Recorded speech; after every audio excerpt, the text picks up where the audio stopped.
भिखारी ठाकुर जी की रचना बड़ा सुंदर भाव बा। आई सुनल जाओ।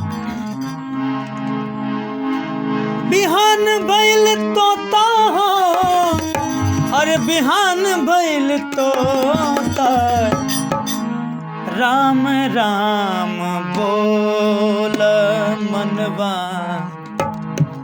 बिहान भइल तोता, राम राम बोल मनवा, बिहान भइल तोता, राम राम बोल मनवा। और बिहान भइल तोता,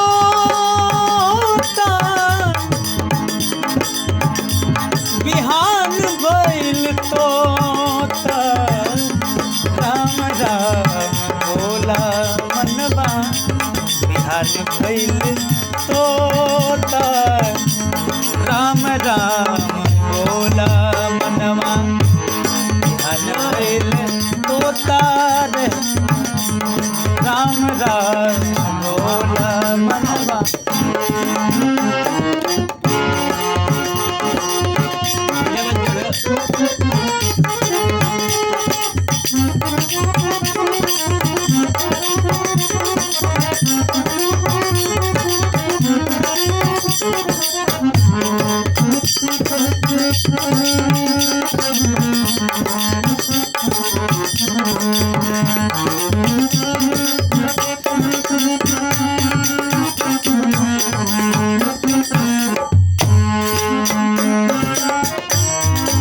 और कैसे? अरे भोजन शयन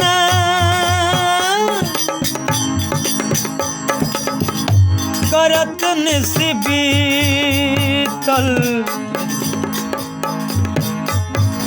कबले लुकैब अलोता, राम राम कर मनवा हो,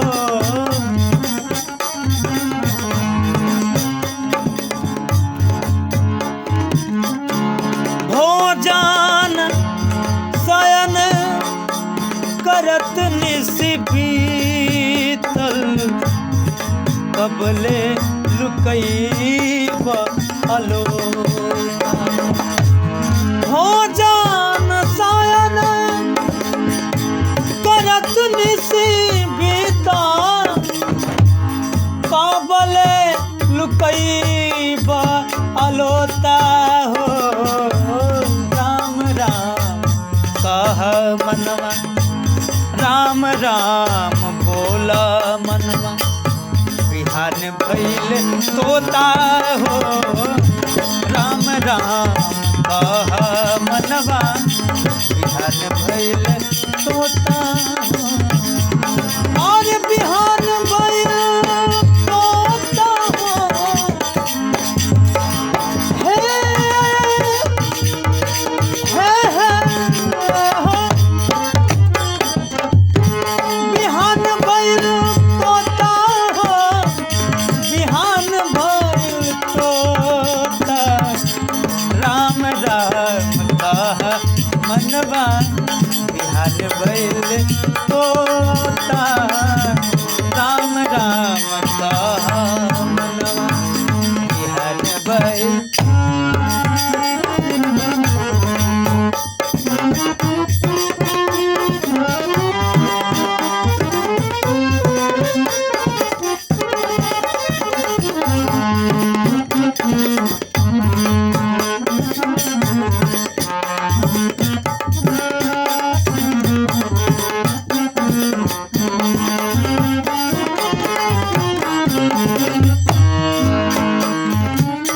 फूल बेल पत्र सहित जल ढरकत, हर हर बम बम होता होता, हर हर बम बम होता, फूल बेल पत्र सहित जल ढरकत, हर हर बम बम होता हो राम राम बोला मनवा। और कैसे कहत भिखारी निगम होई गईला बोल न आत जीवन सरोता।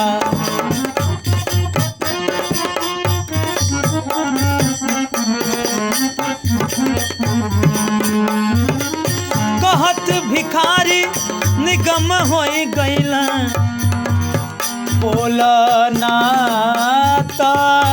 निजा ए हो सरोता। और कहत भिखारी निगम होई गईले बोल ना त बन जा सरोता हो राम राम कह मनवा। ए राम राम कह मनवा बिहान भइल तोता हो राम राम कह मनवा बिहान भइल तोता हो राम राम कह मनवा।